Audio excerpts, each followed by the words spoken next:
Hey everyone, welcome back to the garage. The last Ridgid Power Tools video that I did got some comments and things that I felt needed a follow-up video. The first comment I'm going to address is one that stated my Ridgid tools were extremely outdated. That's not really the case. Most of what I use on a day-to-day basis was purchased about a year and a half ago, and it's all Gen X5 or Octane stuff, which at the time was the newest available. Secondly, I have older tools because I either A, haven't had the need to replace any of the ones I've purchased, or B, they were given to me for free, or I found them in the garbage, repaired them, and still use them to this day and haven't had to buy a new one. So I've never had an issue with the quality of the tools or the performance of the tools, which is why some of my tools are 10 years old. They still work and do what I need them to do, which is great. That doesn't address the fact that the Ridgid line has kind of stayed small and repetitive. So the second thing I want to address is the fact that they have had some new impact wrenches come out, and I want to take a look at those as well as some of the other stuff that Ridgid has scheduled to come out this year or has came out already. So if we look at the Ridgid website, we're going to cover the impact wrenches first. You've got two mid torques that came out, as well as a high torque half-inch impact wrench. The mid torques are the same. The only difference is the way that your sockets are going to be held on. This one has the friction ring like a typical impact wrench would around the end. This one's got a pin detent like a standard 3/8 or half-inch ratchet would have. And then the half-inch just has the friction ring, and that's the only one in the line at this point. Now, if we move on to the saw here that they're showing, this is a 7 1/4 inch blade. They're advertising this at up to 5,400 RPM and a 2 9/16 depth of cut. The interesting part about this saw is that it's going to replace this one that's in the Octane line that's been out for quite some time. And it's 7 1/4 inch. However, it has a 2 11/16 depth of cut and is rated at 5,600 RPM. So on paper, this Octane version is actually a little bit better.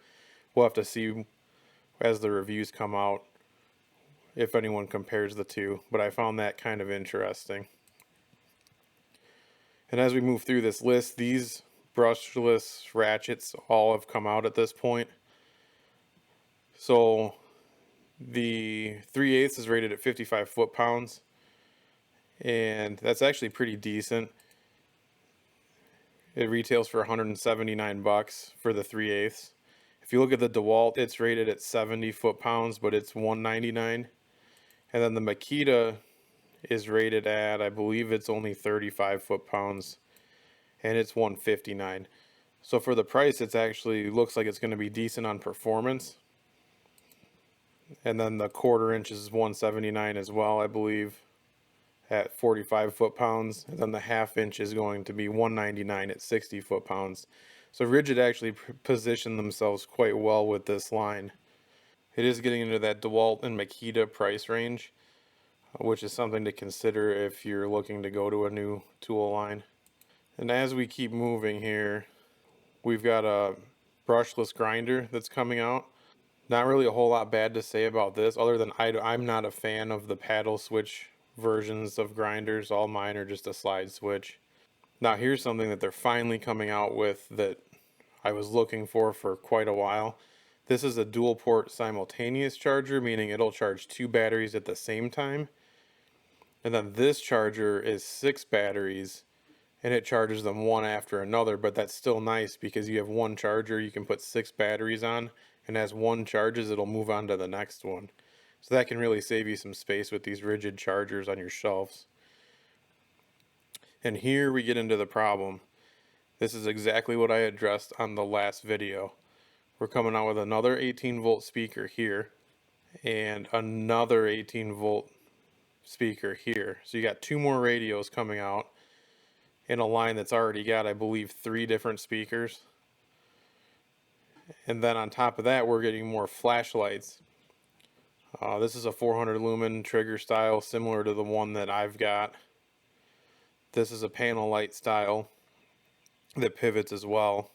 Alright, so here is where I start to have an issue with the way Ridgid does things. This light here is rated at 3500 lumens and a 14-hour runtime, and it is a hybrid power source, meaning you can run it off a battery or plug it in. There's already one of these in the line, and it's 2500 lumens.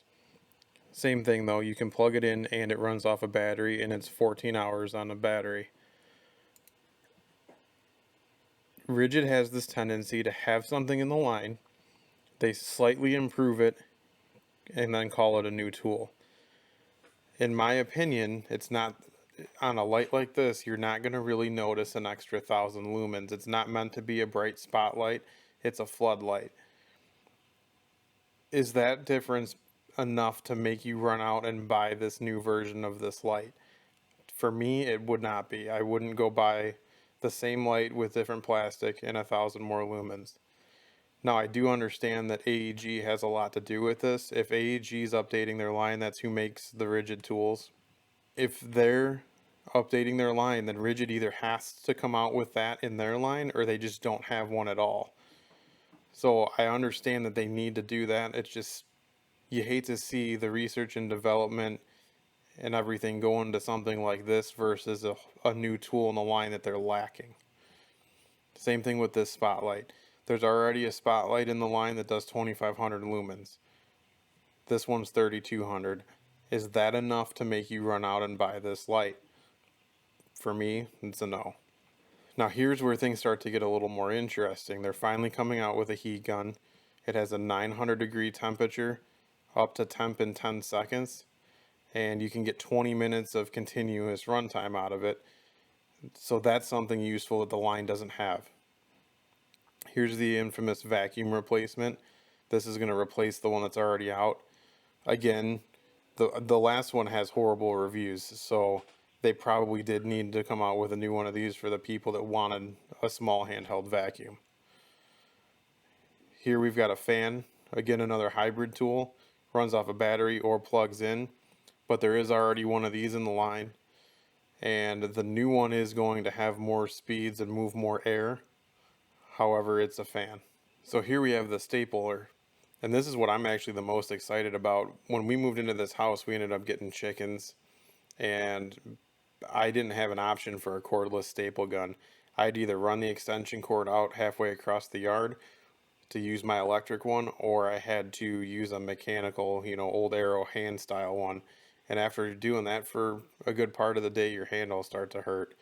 So this is actually really good to see, at least for me, and I'm sure some of the people doing crafts and stuff like that will like it, reupholstering chairs and stuff like that. This will come in really handy. And then down here we've got the right angle drill, which is out, the one hand reciprocating saw, and then the 6.5 inch circular saw. With all that being covered, it is nice to see them coming out with some new things that aren't in the line already. But if you look, probably I'd say a third to half of this stuff coming out is either things like flashlights and radios or stuff that's already in the line.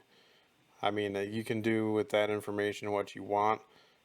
Personally, I don't like to see them coming out with the same thing, but at the same time, I understand that they kind of have to follow whatever it is that AEG is doing, because if they don't, then they just won't have that tool period in the line anymore, because what they were using is not available. So thanks for watching. If you've got any questions or comments, leave them in the comments below, and like and subscribe. We'll see you next time.